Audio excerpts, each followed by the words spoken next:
evening, everybody. Welcome back to PSGL. George Morgan here, your commentator, alongside me, TK, who is going to be rounding off the season with me.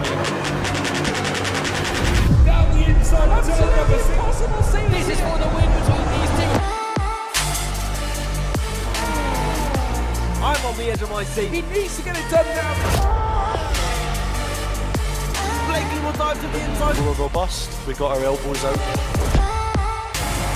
Ronard takes the lead. Because here comes Alfie Butcher. Can't really complain with that one. It's not going to be easy. The pressure is on, of course. Jarno Watmere is your champion.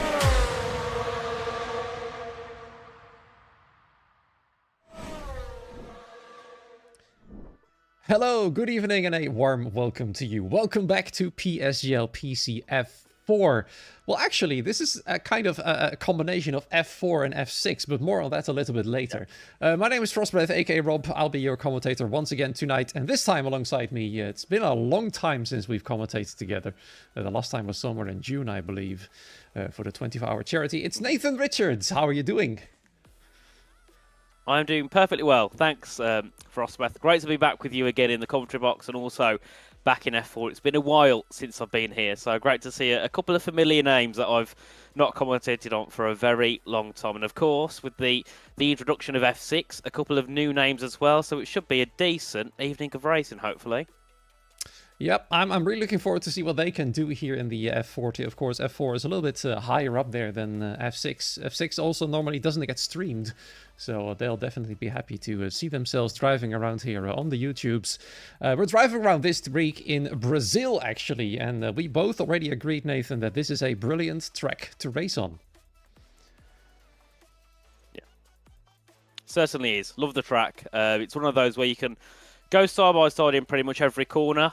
So you've always got some sort of battling going on around here, and also because of there's so many chances you can get to overtake, it makes strategy interesting because we'll see drivers going for different strategies just because maybe at the end of the race they'll have a bit more pace, so they're happy to maybe go longer, go for an overcut and just burst through the field in the final few laps, which we always love to see. So it's definitely a great track for strategy and racing, but also qualifying because of how short the lap times are.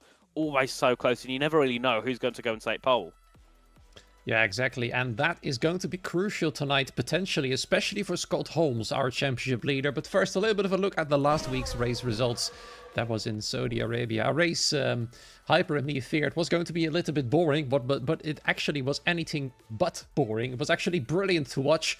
A incredible, nice race finish there with Alex Santana taking the race victory. A crucial one for his championship hopes, with Damien Carrillo finishing in second and Alexi Cavero just behind him in P3, trying to take it from on the last lap, but it just didn't work out for him. But he's still closing in that championship gap. And that championship, Nathan, has become very close after Scott Holmes' absence last week. As he didn't start the race, he's now only 3 points clear from Alex Santana and 5 points from Alexi Cavero. He can actually technically claim the title tonight if he outscores Alex, if my math is correct, by more than 13 points. And Alexi by more than 11. So it is definitely possible, but I think it's going to be difficult because both Alex and Alexi and Scott himself as well, of course, are very quick drivers, aren't they?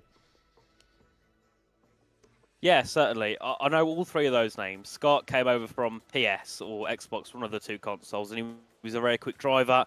Always one of those that you can kind of bet on going for a decent racing position. Qualifying, I don't think is his forte, but in the race, always so quick. And then Alex Santana, he's been around ever since I even started commentary 4 years ago. He's got a lot of experience, which in a championship fight matters a lot more than people think. And then Alexi Cavero, another driver that's been around for a long time. Very consistent, and of course that's what you need when you're fighting for a championship. So you've got three very experienced, quick drivers fighting out for a title. And it's one of those where, you know, Scott Holmes here, maybe if he loses 1 or 2 positions in a race, that could cost him that title. So around here, around the track, which is very difficult to kind of keep your position just because of how easy overtaking is, these drivers are going to have to be very ruthless when out track defending their positions tonight. Yeah, it also makes me wonder whether you rather would be the hunter or the hunted, to be fair. Which position would you rather be in? I'd rather be the hunted. I'd rather have that kind of gap already and just no, I've got to finish ahead of this person, then I've sorted it. I don't want to be one of those that's got to kind of catch up to them and then get in the next race, the chance where I have to go ahead of them and, you know, to be able to hold the championship. I'd rather be the one that's there and I'm like, right, I know so-and-so is 5 points behind. I can kind of work out where I need to finish and where they need to finish. Whereas if I'm behind, I've got to do all that work. And then again, if I want to win the championship. So yeah, I'd rather be the one in Scott Holmes' position. Yeah, I think that's a fair point, actually. Speaking of that championship, Damien Carril technically is in it as well. He is currently 23 points behind Scott Holmes. That is still within the 32-point limit.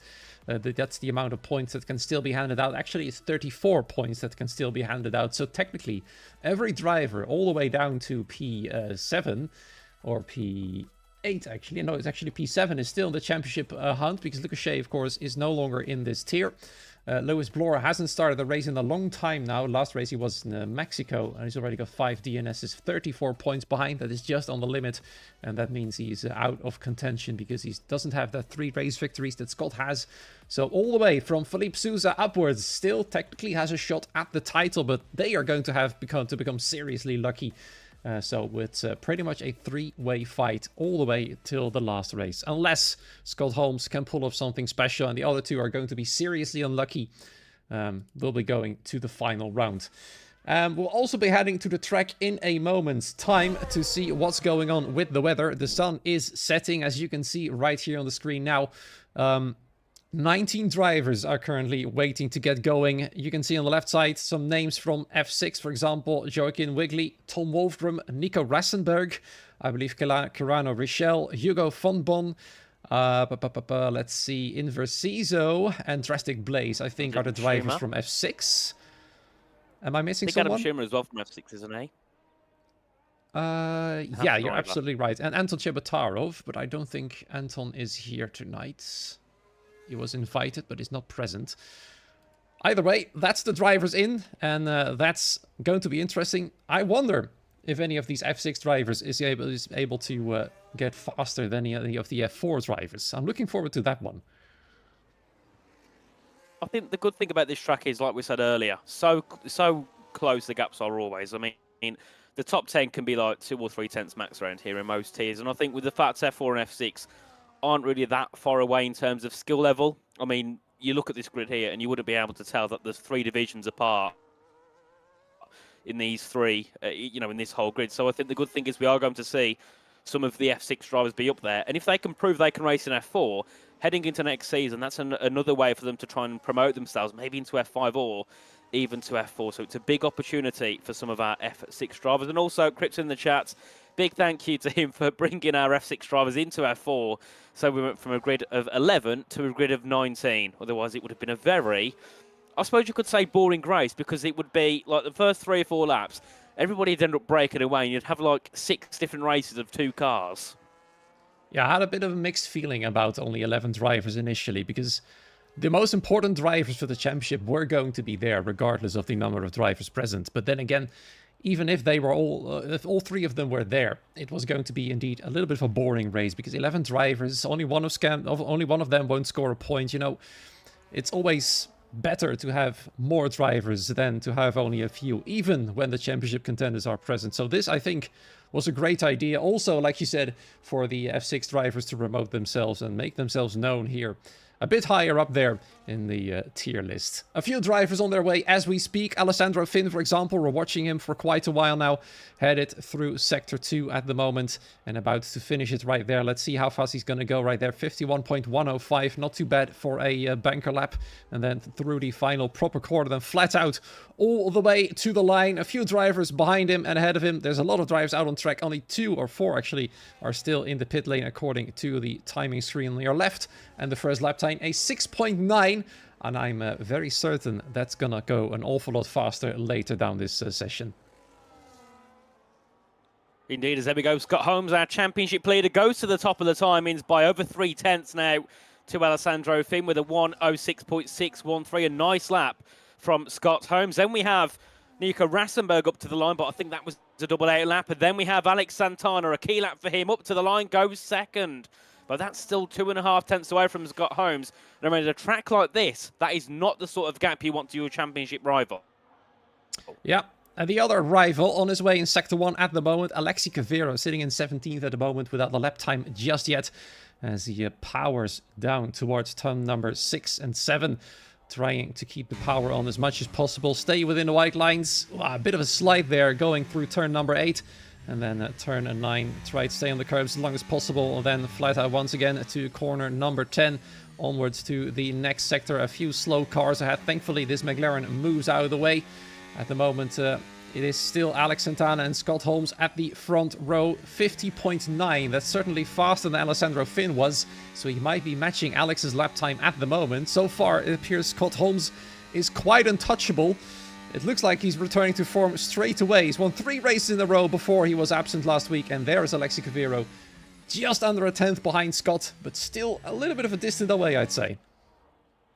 Certainly, and that's one thing you love to see. All 3 championship rivals together sitting first, second and third after the first runs. And if it carries on the way it is, I'm sure by the end of the session they'll still be sitting first, second and third. Next we have Hugo Fontbonne up to the line. He goes up into the top 3, and I believe Hugo is a driver from F6 as well. So that's a barnstorming lap for him to enter into PSGL PCF4. Then we also have 4 cars on laps. We have Ryan Grob here just making his way in towards Junt Sabre. I don't think he's on a representative run. And of course, the thing around this track is, because of how short the lap is and how too much fuel you can sometimes have at the minimum amount, drivers do go for a double 8 lap because you end up having like 4 laps of fuel when you of course don't need that much. You only want the 3 laps, so they can go for that double 8 lap. So definitely, guys, don't be surprised when we see drivers go around and then go around again. Yeah, sometimes it works, sometimes it doesn't. This time for Nico Rassenberg, it hasn't worked out. Ryan Grob certainly has done indeed a double outlap. 1 minute 18.7. Definitely not representative for what he can do, even though he hasn't touched this game for a long time now, as he said himself in the Discord. Like last week, he hasn't practiced at all. And last week as well, he finished at the back of the field in qualifying. Didn't finish the race in the end. Had a lot of bad luck right there.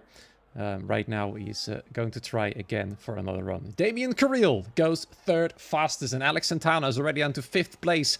You will not be happy to know that several drivers that are not that close in the championship are ahead of him, and one of them, of course, is an F6 driver. So he's trying to improve on his next run. It's only 3 milliseconds though, so that is not too much to make up on the second run. Less than 12 minutes remain. All drivers, apart from Drastic Blaze, have more or less set a lap time, with, of course, a few of them only having done a double outlap. Ryan Grob has now improved to P16, just ahead of Joaquin Wigley. As we have Niall Guillot here on a lap, currently 14th in the Kick Sauber. Let's see what he can do as he makes his way up to the line. Will it be an improvement? It will be, but only by 1 position. Only found a 10th there, and it's a 107.107 for Niall Guillot. So certainly won't be too happy with that lap, because he's only he's only 10th away from P9. He's only 2 tenths away from the top 6. So he knows he's got a lot of time to find in that lap. We have Danny Kamensky as well on a lap at the moment, I think. No, he's down in sector 2, so I think he'll be making his way back into the pit lane. We've got Nico Rassenberg on track at the moment, just starting a lap, but already has found an invalidation. So I think the next car on a run will be Alessandro Finn. Currently sits in P7 as he makes his way through Maguglio now, then down towards Johnson. So let's see that split in sector 2. And he's exactly 35,000 in sector 1, the same again in sector 2. That is impressive, to remain at the exact same distance from your previous lap time. Let's see if he can... Oh, never mind. He decides to bail out. He's like, well, 35 milliseconds in sector 1 and 2. Never mind that. I'll try again later. And comes back straight in for another try later down the line. Some drivers on an outlap at the moment. Is that Carano Richel indeed on a hot lap? Let's watch this F6 driver try to go around. He's currently sitting P9, which I think is a brilliant job by him so far. Going fast in that Ferrari indeed. His teammate Nico Rassenberg sitting a bit further down the order, of course, with that double outlap without a proper lap time yet. And Carano looking to improve from 9th onwards. I wonder if Nico is actually pushing now. He was pushing, but currently on an invalidated lap, so that is not going to count, I'm afraid. So we're swapping back to his teammates. 61 milliseconds for Carano in sector 1, and that's what he was faster than his previous run. That's still not good enough to improve a position. He would preferably need about a 1/10 of a second. That'll already push him up to P7, which of course shows how tight this grid is at the moment. Well over 1.5 quicker in Sector 2. This is going to look like a mighty lap here from the Dutchman in the Ferrari. Going full throttle once again, DRS wide open, past the pit entry lane, as close to the white line as possible, and across the line right there. And loses a bit of time there in the final sector, but still good enough for a well-earned P6. Indeed, as we do have, I think, Tom Wolfgram on a lap currently. P7 at the moment. We've got Marius Ioannou heading down towards turn 1 in the Alpine. We'll see what the Greekman can do here on this lap as he makes his way through the Curva de Sol, down the Reta Raposta, and then, of course, turn 4, the Decido de Largo. And we'll see what he can do in Sector 1. He's up by nearly 10th here, and at the moment, that would be good enough for P4 here for Marius, as we do see Invasizo go up into P2, onto the front row for the AMR driver in the McLaren. Splits Holmes and Cavero at the moment, as we do see as well Nico Rassenberg joining his teammate up in the top 10. He jumps into P8 there with a 106.912. And there's many of the cars now on their laps. I'm curious to see where both Alexi and Scott are. Both are in Sector 2 currently. I mean, that's impressive. A lot of F6 drivers are all the way up there, almost fighting for pole position, especially Infraction has beaten Alexi Cavero now to the front row. We're watching Marius Ioannou about to finish his hot lap as well. Let's see what he can do from that position. That's going to be a well-earned P3, and look how close the top 4, all of them within a 1/10 of a second. That's absolutely brilliant to see. Scott Holmes, I believe, is doing a double out lap. He's currently 8 seconds slower than his previous attempt. Let's see how Alexi Cavero is doing. I believe he is about to finish his hot lap. Indeed, he goes very fast with his DRS light only now flashing. He does lose a little bit of time, and the final sector does not improve, but stays 4th fastest for the time being. Alex Santana now has got some pressure on himself. He's invalidated. Was about a 1/10 quicker in Sector 1, so a big shame for him. He's going to have to try again. Let's see if he has decided to recharge his battery or just go back for another set of tires and then try on his final run. Just watching that battery light still flashing, and there it goes. Turns off. Let's see, Nathan, if this man can find some extra time, or is he actually going to come in? No, he's going for it, so take it away. Indeed, as Santana now heading down towards turn number 1 into the centre S's. Of course, a very harsh braking zone. Get the car turned in, a slight lock-up on that left rear there as Alex makes his way through a decent turn 3 exit now as you make your way down towards Decido de Largo. DRS open down this back straight. Of course, harsh on the brakes. Get the car turned in nicely as you make your way in towards turn number 5. A long sweeping left-hander here before you get welcome with the double right-hander of Pedura and Larangina here at turn 6 and turn 7. Get the car coasted through nicely, then harsh on the brakes into turn number 8. Then you have Pinarinho at turn number 9, another very difficult, slow left-hander, very eager to get the power back on here for Santana. And then Bica de Pato at turn number 10. Get the car turned in, hit the apex and straight onto the power on the exit as you head in towards Magulio at turn number 11. Then you've got one real corner left on this track, which is Juntau at turn number 12. Then it's a long run through Sabida dos boxes up to the line, and we'll see what Santana can do, but he needs a really good lap here already. 2.5 tenths off pole. There we go. And that's a brilliant lap, also within a 1/10 of a second now of the pole position. That means the top 6 now all covered within a 1/10 of a second, and JST just behind that in P7 at the moment, and a bit further down it's Hugo von Bon, Alessandro Finn, and the 2 Ferraris, followed by Tom Wolfgram.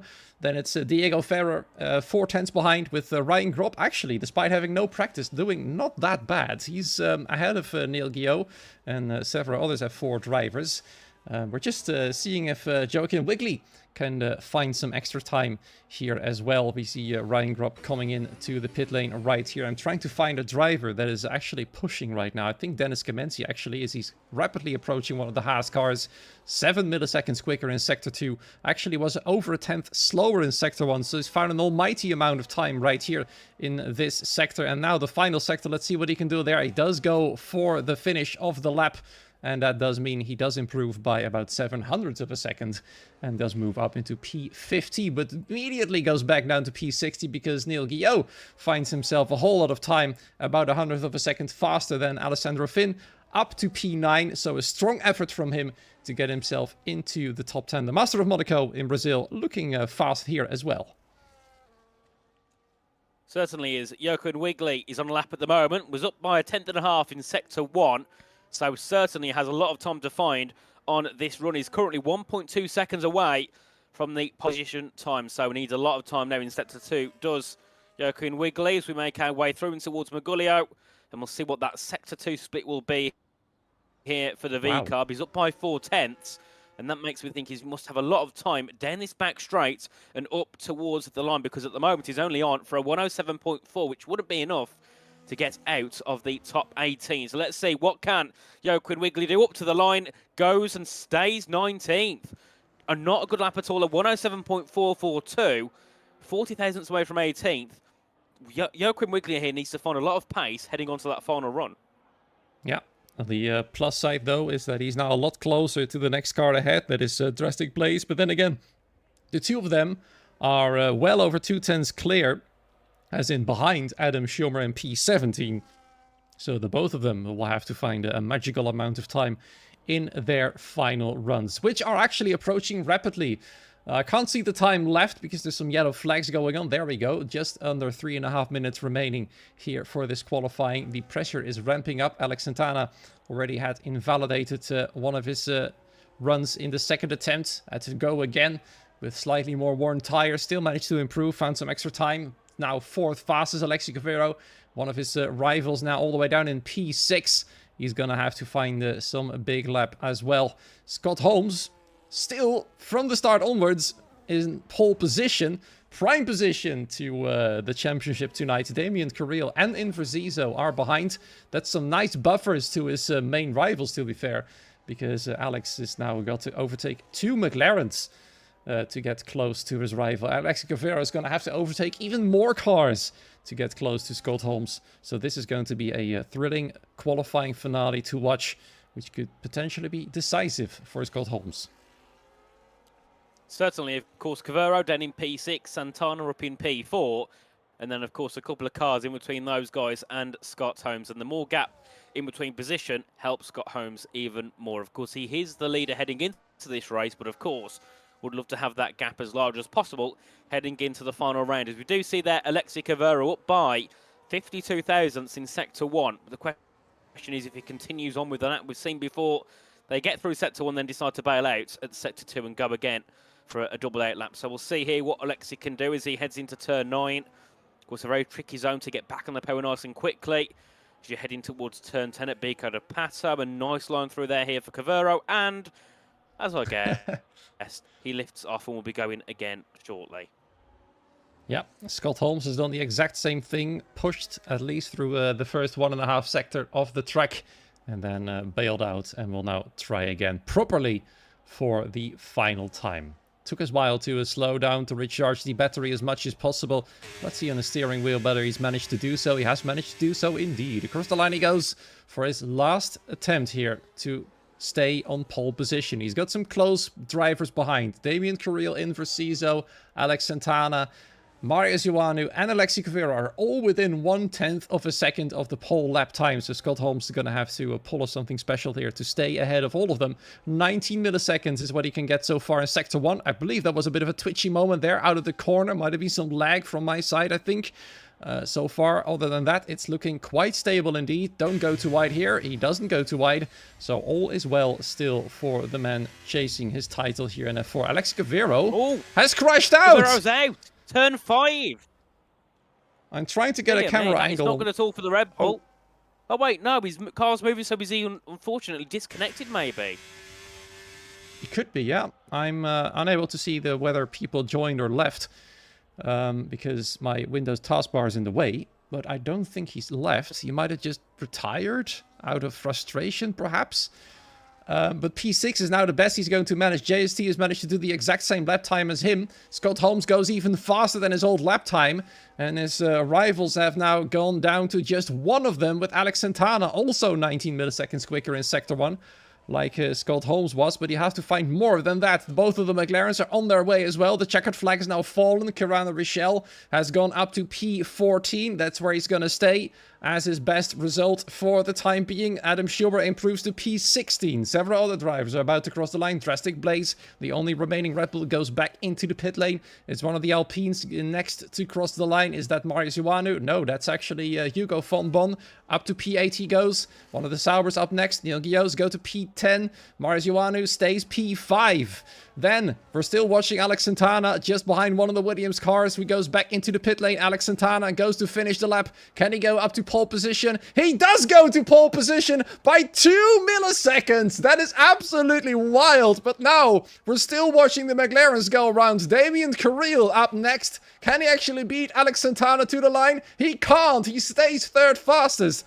And it looks like Infraction has invalidated his last attempt. Will stay in P4. Nobody else behind him is improving at the moment. Ryan Grubb is just basically weaving on the main straight. Goes back into the pit lane. He'll be delighted with P11 despite no practice. But Alex Santana with a brilliant pull-off right there. 2 milliseconds from his nearest title rival. Absolutely wild. Perfect. And I think that there shows Alex's experience. His first couple of laps didn't look the most competitive in terms of fighting for pole position. Then the last lap, the last opportunity to go for pole and to try and disrupt your championship rival, he took it and will take pole by 2/1000th of a second. And I think Alexi Cavero will actually be quite happy with P6, considering he was in P6 originally, and I think there was like 4 cars behind him that were improving comfortably. Of course, they didn't get those positions in the end, and Alexi Cavero there still manages a top 6 finish there in qualifying, despite not getting the final run. But what a lap there from Alex Santana at the end to take pole by 2000ths. Absolutely crucial for him as well to try and take Scott Holmes' championship leading position in the fight with the last 2 rounds here in Brazil next week in Abu Dhabi. 2 milliseconds separating these 2 rivals. Damien Carril on P3, then Infraction will be starting from P4, the highest ranked F6 driver here, and he's definitely aiming for a F4 slot at the very least next season. Marius Ioanu in P5, then Alexi Cavero down in P6 with the exact same lap time as JST in P7. Hugo von Bon will be starting from 8th position, Nico Rassenberg and Neil Guillaume on the 5th row, then Ryan Grubb, Diego Ferrer, Alessandro Finn, Kirana Richel, Tom Wolfgram, Dennis Kamensky, Adam Schumer, Drastic Blaze, and Joaquin Wigley will be rounding off the grid. The both of them at the back of the field, well over 3/10 behind the next car of Adam Schumer. That might potentially mean they'll be struggling a little bit in the race. But man, does this show for a good race, is it not? Oh, it's going to be a brilliant race, I think, especially between our top 2 in the championship, fighting side by side down towards turn 1. And sometimes these moves on that first lap can be so crucial for a championship. One of them makes a small mistake, and it could easily take them both out of the question and bring Alexi Cavero back in. So the question is now, how much risk do these 2 take at the front? Because they know they've got a decent, they've both got a decent gap ahead of Alexi. Of course, Scott Holmes have got the championship lead. Is it worth taking that big risk on lap 1 in turn 1 to take a position which you might get already anyway because of how close you are to your rival? Yeah, it's going to be interesting to watch strategies, tire choices, 1 or 2 stop. They are so closely matched on qualifying pace. I wonder how close they're going to be matched on race pace. I'm looking at the weather right now. It's overcast. Whether that means we're going to see some rain or not, of course, remains to be seen. We know that Scott Holmes is very fast in the rain. We know that Alex Santana on tracks with long straights is going to be very fast as well, because in Saudi Arabia, he absolutely dominated, took the race lead at the start, never looked back. And that just basically gave him the race victory with about 3 seconds clear from the entire rest of the field. I can see you there, Nathan, asking in the Discord whether rain is on the way. Of course, that's information that we as spectators still cannot find, unfortunately. It would be great if they I don't know added why. that. It's silly, isn't it? Yeah. I mean, it's weird that we as commentators, we should know the weather, really. The game says cloudy, so it's just going to be a cloudy race. Unless he's lying to us. Oh, well. That's the question. Yeah, we'll see. Maybe they'll keep a surprise from us. And you never really know. The game might still just pull up a surprise as well. I'm not sure whether the lobby settings are on accurate or... what's the other thing called?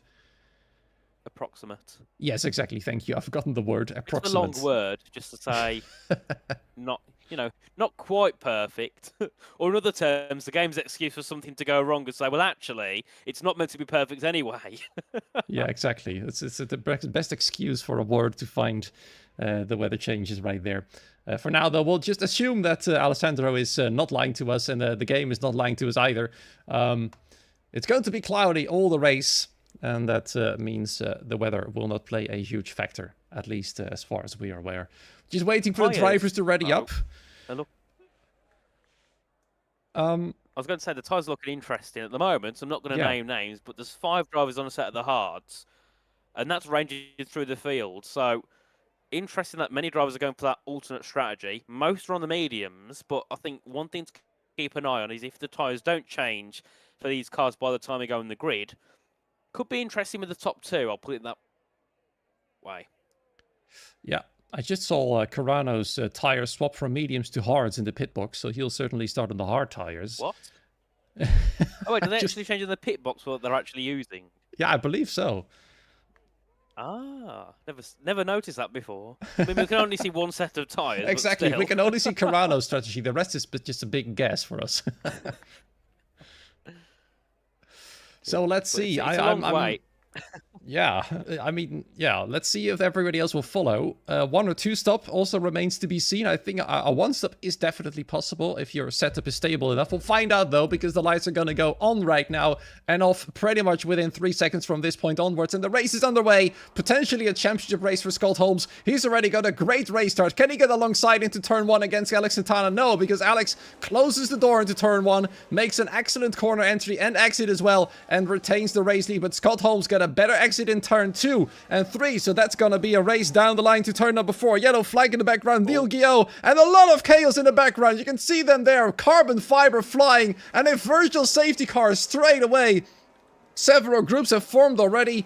Tom Wolfram is leading the second group. He's got front wing damage. Joaquin Wigley's got a great race start, but he's got front wing damage as well. What on earth happened in the background that caused that much chaos? I think that must have something to do with what happened to Niall Guillot, who went off the track and was in the barrier. We've got Carano, Richel and Denis Kamensky both without a front wing. They are front wingless at the moment in this race. So they have to go in and do that 2-stop because they've got no other option. So a big shame for those two. And, well, you can tell it was carnage because nobody was out of the race and the VSC still came out. So the game knows that there was a lot of carnage near the rear of the field. And also, a great start there for Alexi Cavero, up to P5, got ahead of Marios Ioanu right at the start, down towards turn 1, and now is only 3 positions away from top 2. But interesting strategy-wise, Damien Curiel was on a set of the hards. Now, the reason why I mentioned it might be interesting for tyre selection was originally, Alex Santana was set onto a hard tyre, but in the end opted for a medium as Tom Wolfgram, Joaquin Wigley, Drastic Blaze, Denis Kamensky, Carano Richel, and I presume Niall Guillot all into the pit lane as no, Guillot stays out, so he must not have got any damage there. His front wing is completely intact somehow, and I also noticed that Carano actually started on the mediums after all, so the pit lane was completely wrong there.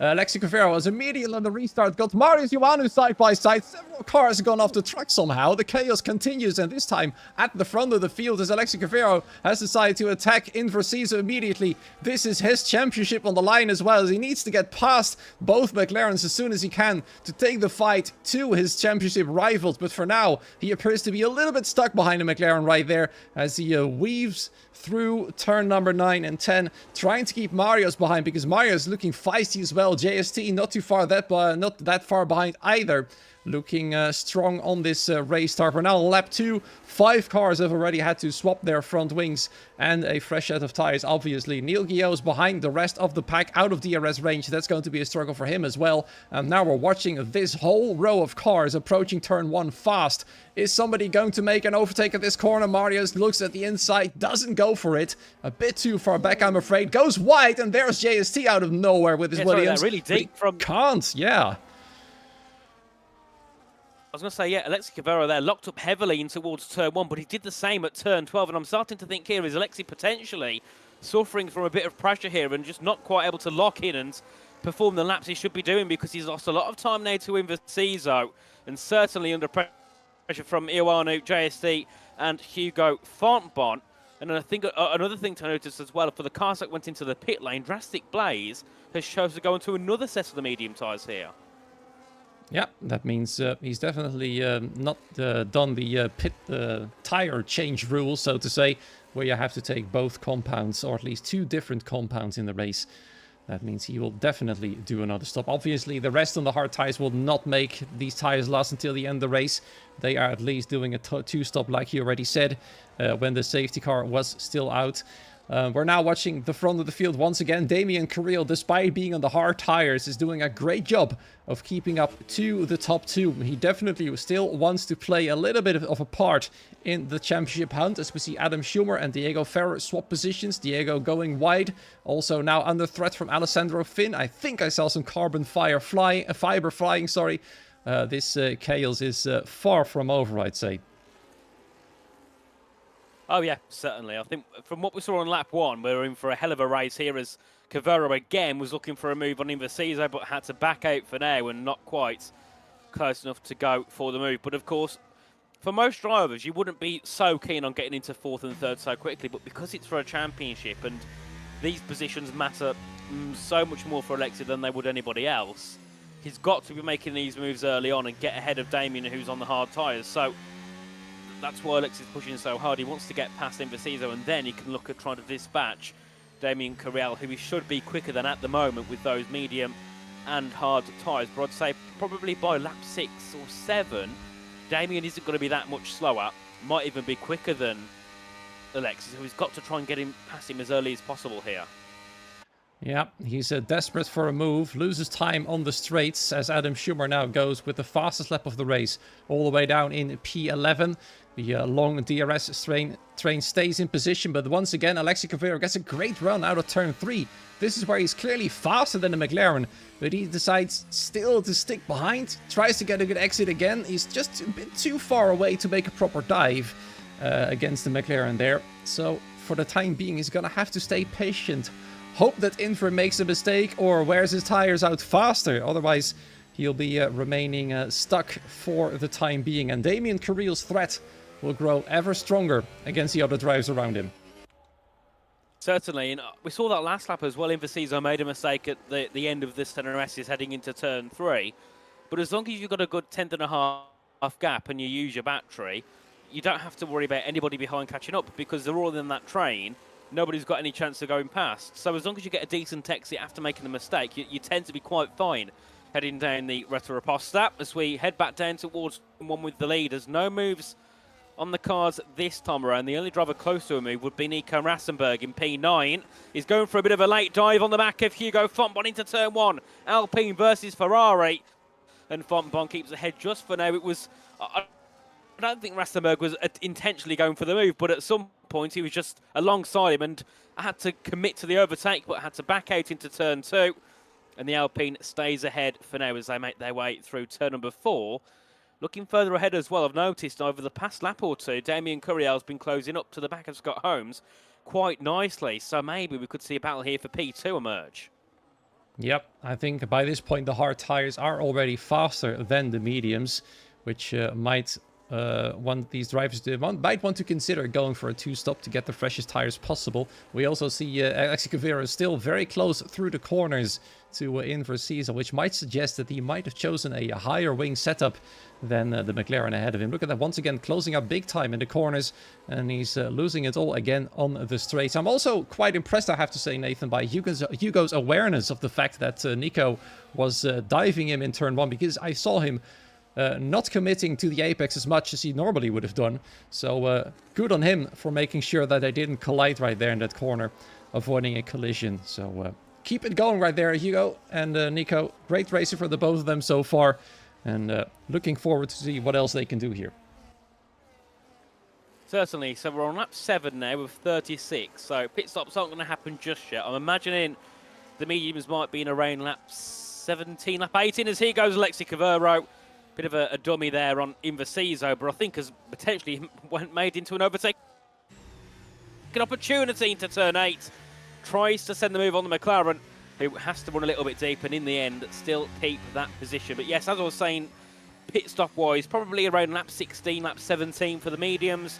Then it'll be a little bit later, maybe lap 21 or 22 for those on the hards. And then of course we should expect to see everybody run to the end without making any more pit stops after those. But of course the one thing here that could turn this race upside down is a safety car, which of course we nearly saw after lap 1. If things get dicey near the end of the race, safety cars can easily make an appearance and turn things into rather an interesting ending. Of course, you never really know what to do when a safety car comes out you to, you know, with the strategy you're on. So sometimes you've got to go for a guess and hope it's right, and sometimes that can work out heavily for drivers. In the meanwhile, Scott Holmes slowly starting to increase the pressure on the race leader. Alex Santana has led the race since the start at pole position. He's doing a fine job defending that position so far. We saw them come very close together in turn 1, the top 3 there. Damien Correa, of course, is also upping the pressure to the top 2, telling them to hurry up. There's some drivers behind, trying to fight each other, and his tires are ever getting better and better as the others are getting worse and worse. Indeed, it is going to be lap 16 for the mediums normally, and a bit later for the hards if they want to commit to a one-stop strategy. That is indeed the wisest thing to do. We can see once again here Alexi Caviro there from Scott Holmes. Sorry, what? I was going to say, a bit of a slide there from Scott Holmes coming out of turn 10. Lost a couple of tenths to the back of Santana, and of course those type of mistakes are not what you want to make, because that can definitely harm your tyre wear. Indeed he does, but he decides to go for the attack now, and let's see if Alex is going to defend against the Haas. Of course he isn't, because that's going to cost both of them a lot of time. They've got a looming threat behind in the form of a hard tyre user, Damien Carril, and that means Alex Santana will now have to make do with second place for the time being. Damien Carril getting ever closer now to the Aston Martin. Once again, increasing the pressure on the top 2, but he still can't find a way past. The dirty air is definitely playing a big factor for him there. Alexi Caviro, as usual, very close through the corners. But Infraction from F6 is doing a brilliant job, and the podium for him is still within sight. Certainly, and I think the reason there why we saw Scott Holmes make the move is because we know that Damien Correa's got a lot more pace. His tyres are starting to go into that working window. If Scott Holmes stays behind and Damien overtakes him, then he's third, and he's stuck then behind his total rival like Santana. And if he goes into the lead now and just keeps ahead of Santana, once Damien Correa overtakes Santana, then it's just those two fighting for DRS. So it just gives a little bit more of a buffer here for Scott Holmes if he knows that his championship rival will be sitting an extra place behind. As we make our way back down towards turn 1 here, Correa burning the battery, same for Alex Santana. Santana there goes for a dive bomb. I think it was more of a cover-off from Damien Correa. Stays in P2 for now, but that McLaren, on those hard tyres, you can tell now he's eager to start making some moves. Yeah, I think you're right on Alex Santana doing a cover-up. He had no choice but to go for a dive against Scott Holmes, otherwise Damien would have gone for the dive in turn 1, and that meant Damien quickly had to move back to the outside to make sure he wouldn't collide with the Aston Martin right there. So a quick response from the Dutchman right there, trying to get past Alex Santana for second place. Of course, neither Scott want the Dutchman to get past. He's not really that close in the title fight. Alexi Caviro is still frustrated behind the other McLaren in P5. I think he might want to attempt an undercut, to be fair, to try and get past Inver once the pit stop rounds happen, don't you think? I think that's possible, and sometimes the undercut can work so heavily. I mean, it does mean you have to defend a bit more towards the end, but as long as you're good with your battery management and your time management, it's not that much of an issue. So maybe we will see someone like Alexi go for a bit of a different strategy. But we continue on either way onto lap 11 of 36, and here we are. Damien Correa's very close to the back of Alex Santana, but not close enough to make a move. And interestingly there, JSD on lap 10 is into the pit lane. That must be a 2-stop, right? I mean, I'd assume so. Unless he can manage to do 26 laps on a hard tyre and keep them intact, I'll be very impressed. Yeah, well, I guess never say never. We'll have to see what JST can do from this point onwards. He'll be having a lot of clear air. That's a good thing for him, that's for sure. Less high tire temperatures, less engine and temperature in the engine as well. He'll be driving in P14 for a little while, closing up fast to Neil Guillot, who surprisingly is still only 2.6 seconds behind the next car, despite not having any DRS to any car around him. So he's doing a good job of keeping up that position, despite there being no points for it. It's still a commendable job from him. Here is how it stands at the moment. At lap 11 of 36, about a third of the way into the race. Scott Holmes leads from Alex Santana. Damien Carril is the only driver in the top 5 to start on the hard tires, ever putting the pressure on Alex Santana still for second place. We can also see now Ryan Grob pitting for fresh hards as well. In 4th place, Infraction, Alexi Cavero in P5. It's the 3rd championship contender. That is how it is, and there is still a lot to fight for. Certainly is, as here we see Damien Carril closing on the back of Alex Santana, but not quite close enough, and backsaved into 3rd. I think was originally looking to make a move at the outside, but it's not always the best place to go for a move on the outside of the Cida de Largo. As there we can see Santana going a tad wide, and these hard tyres now are a lot more stronger than the mediums. So we make our way through, and I think at some point Alex and Scott will just have to let Damien through. They don't want to lose time to those on that same strategy behind, and of course crucially not lose time to Alexi Cavero as we make our way through and towards Maguglio and Junceo. If it's a good exit here for Damien Carril, I could easily see P2 being his. Let's see, on the exit of turn 12 it was decent, but not really much better, as we have a yellow flag. I think Joaquin Wiggly there had some sort of a mistake. Yeah, I'm not sure what happened there. We're still going quite fast. There goes Alexi Cavero. He does go for the undercut at lap 13. What does this mean, Nathan? Still a one-stop? Right.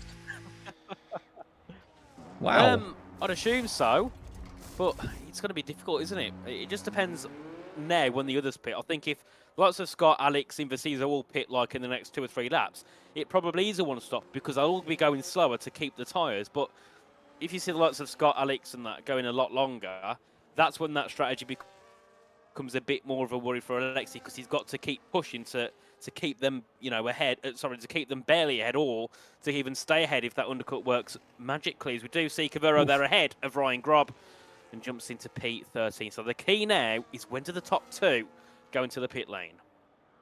I think he might have wanted to cover off Ryan Grob right there. He wanted to stay ahead of the second Williams. JST was the nearest car behind him, of course, before the pit stops happened. And he's already lost 2.6 seconds over the span of 2 laps as a result of the undercut of JST right there. But he will have the fresher tires of out of the both of them.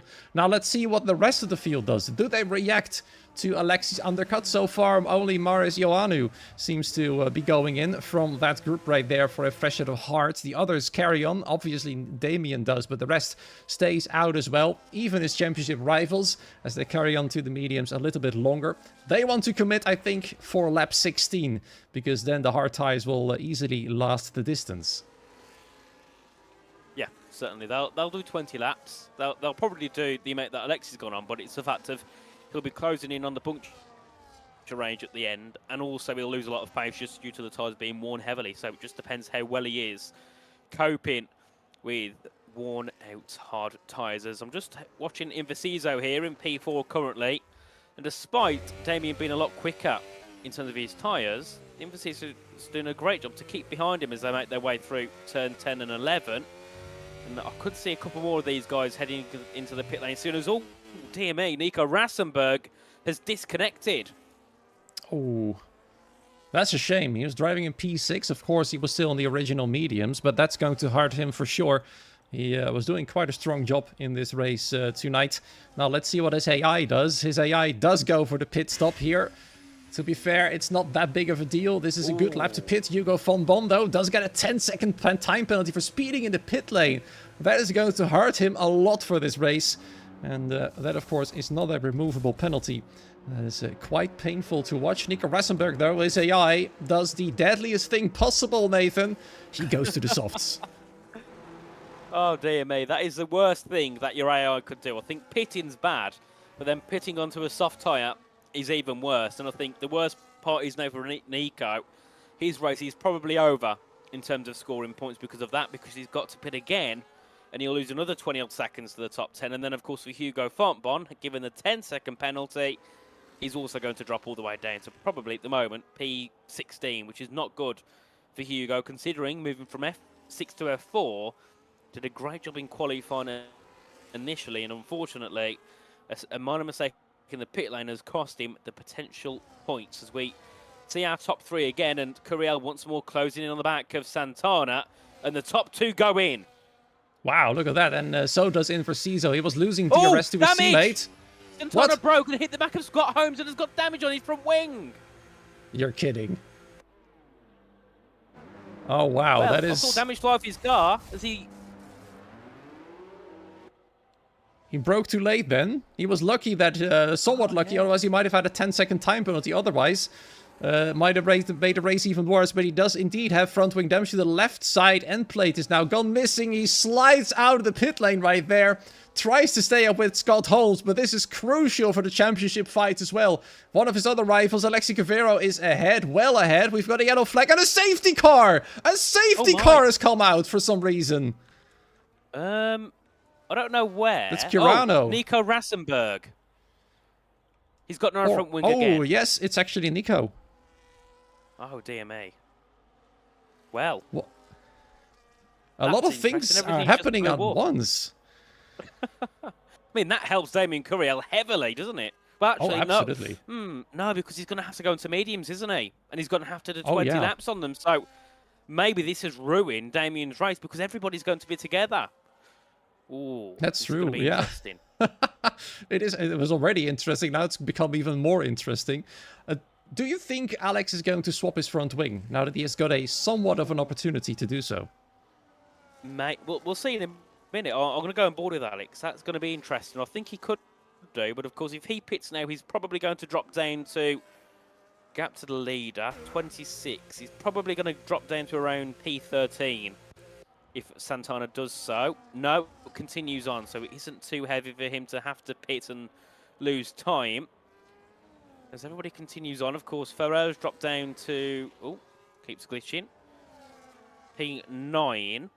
Damien Curiel stayed out. Oh, it's not. Oh, my game is glitching heavily. Yeah, mine as well. Something is going terribly wrong. I think the lobby is glitching a little bit. Now it's Diego Ferrer in the lead, which is not correct. It is a Williams. A JST, I'm hoping that's going to sort out as we go on. Oh my god, that is... Oh, I'm not sure if you're watching this, Nathan, but Alexi Cavero just died at the safety car's hands. What the hell? Oh my goodness. The safety car actively trying to kill the drivers now. I've never seen that before. What happened? Desync, the lobby is gone. Several drivers are saying it in the Discord now. The safety car killed the lobby. Oh, now he kills another car! The safety car has become an open lobby driver. Oh no. I mean, is that going to be maybe a restart and 25% race or something? I think so. We've done half the race, pretty much. What Krypton thinks he put? Oh, for God's sake.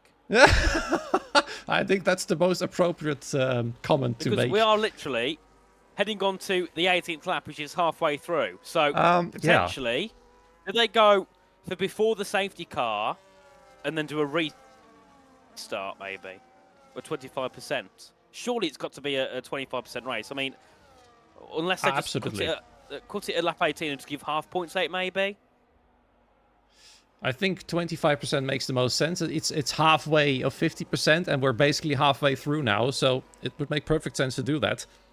But then again, it's not up to us to decide. We're waiting for confirmation on what's going to happen, and they're all talking about the crazy glitch, about the safety car going absolutely ham. It's calmed down a little now, but I'd suggest all drivers now start to report this dang nasty safety car here. It's absolutely wild. I mean, and the thing is, if we do have to have a restart here, well, actually, either way, this ruins Alex Santana and Scott Holmes. So they were like, what, P7 or something, wasn't they? Or something like that. Yeah, I think so. Because they pitted and whatever came out. Safety car came out. If the race gets reinstated at lap 16 and we do a 25% race, then they have to start like P7. But then, if the race gets called at lap 16, then they take the points for finishing then in like 7th. So either way, this is such a horrible situation for both Scott and Alex, and potentially horrible for Alexi if it doesn't continue. So this is a bit of a damned if you do, damned if you don't moment for Kryptonite, isn't it? He has to Yeah. put his Michael Mackey hat on, doesn't he, now? I think whatever you choose, at least one driver is going to be unhappy about it. The one thing they do all agree on is a Oh, yeah. restart. Which order, though, remains to be seen. I think it would be fair for Alexi to continue on racing. I see somebody in the chat saying Oh, you can just definitely. finish the race and remove the unfair penalties, but there is no unfair penalties. There's only an With unfair a death. restart, I think. Yeah. Well, I'll say his restart, but the question is, at what lap do we get the grid formed? Surely it's lap 16, isn't it? It has to be. I'd imagine. Who caused the safety car? That was Nico. I think after he rejoined. Oh my goodness, he is. got distracted by two Williamses Is that deciding to kill JSP each giving other. us his anger? Oh, there they go! Wow, look at Oh. that. Let's use that. Only Just do the a five banker flapper. race here at Brazil. Okay, so this is what we know. Nico caused the safety car. Most likely not intentionally. I think he tried to regain control from his AI after reconnecting, and it happened right in a corner. Maybe the force feedback wasn't working properly yet, because that is a thing on this game where the force feedback builds up from 0 to 100 in a few seconds time. That might be the issue. I don't know. We'll have to see what happens. Now the track is getting destroyed, as well as Ryan Grubb. Drastic Blaze is the only car alive, and there we go. They've all now retired at long last. We'll know in a few minutes' time what's going to happen, Nathan, and I'm curious to see what they decide. Kryptonite's probably like, oh, for God. It's his first week, I think, isn't it? Back as like the head of PSGL, of course, after Connor departing us. And he's got to deal with something like this. But I'd also like to say a big congratulations to Connor for getting his new job as something like esports operational lead at Racing Unleashed. So big congratulations to Connor, of course, at PSGL for many years. I think starting in around 2015. So, of course, a big thank you to Connor for all his work. And, of course, without him, none of us would be here now. So, yes, a big congratulations to Connor. And Ollie Hornby says, why is it restarted? How can we describe that one, Rob?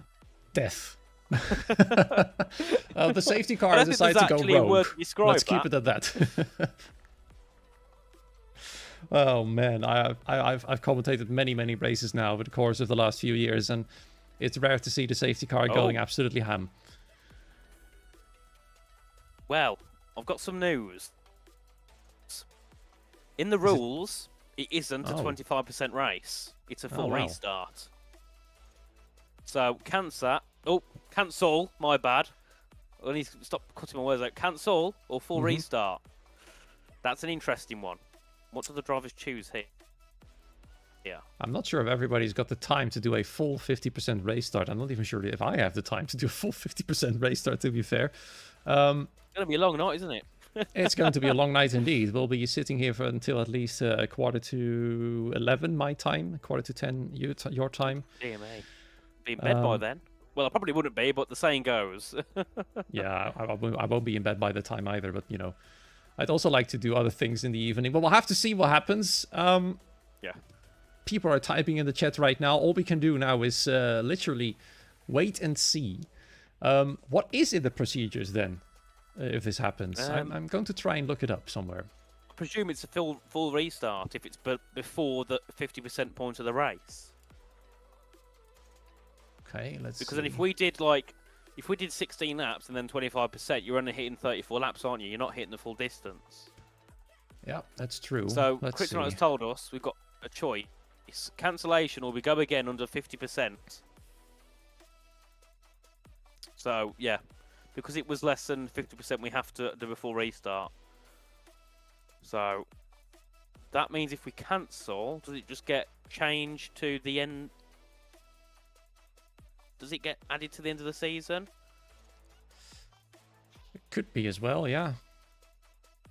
Might be an idea, but then again, that could also hurt the championship contenders, because imagine that one of them couldn't make that new date. Well, it doesn't help. It doesn't harm Scott, does it? Because he one less race to hold on. But Scott doesn't obviously care. For Alex and exactly, but for Alex and Alexi, they've got a perfectly good reason to say no. We want to continue, and at the moment the vote is 7 yes and 7 no. never mind. No, it's 9 no, 7 yes. So it seems like we are most likely going to have a cancellation. Which Yeah, is, I found it. I found it in the rules. So blame of F1. It's point 19.2 on the rules in the case of a lobby collapse, split lobby, or glitch lobby. If less than 50% of the race has been completed, then a postponement or a full restart can be called. So that's what it is. Yes, and it's 8 saying yes, 11 saying no. So I think that is the end of our evening already. It looks indeed is, more the people are choosing to cancel. It can't be postponed either. Oh, wow. Oh dear me. Uh-oh. So this means that GG to Scott Holmes for having one less race to hold on, but Alexi and Alex have to do all of this work, but 2 times as hard. They've got one last chance this season to do it.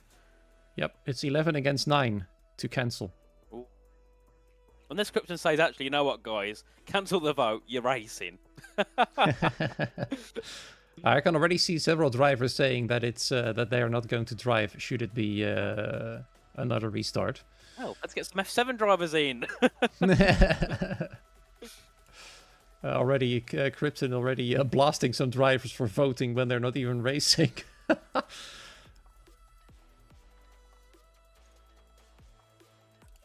Free speech, bro, he says.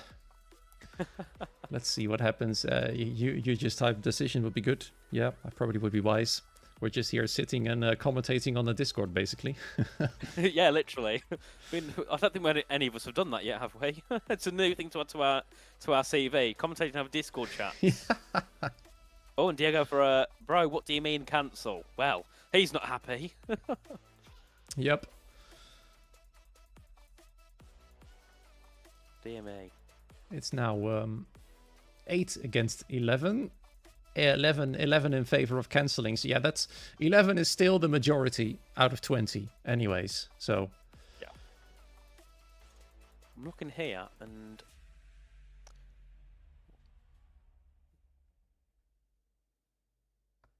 so Diego Ferrer drives an F4, doesn't he? Yeah, he does.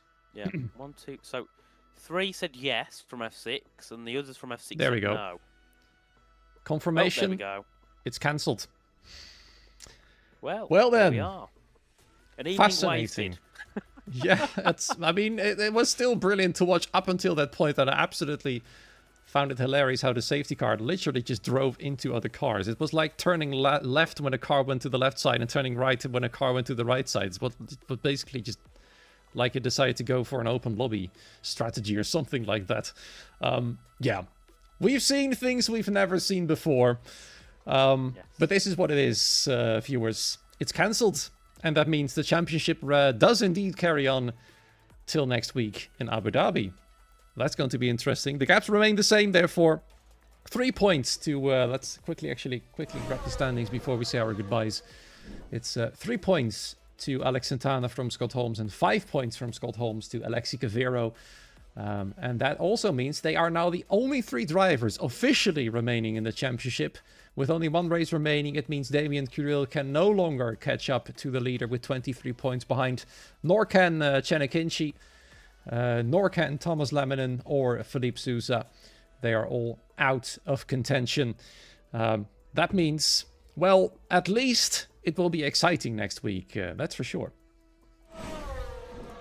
Indeed. I'm probably not going to be here next week, but if the F4 commentator can't make it, I might have to specially put myself there, because this could be a great championship finale. And I'm kind of hoping that we don't have a situation where we've got 2 drivers battling for the title and the safety car comes out and it breaks with a couple of laps to go.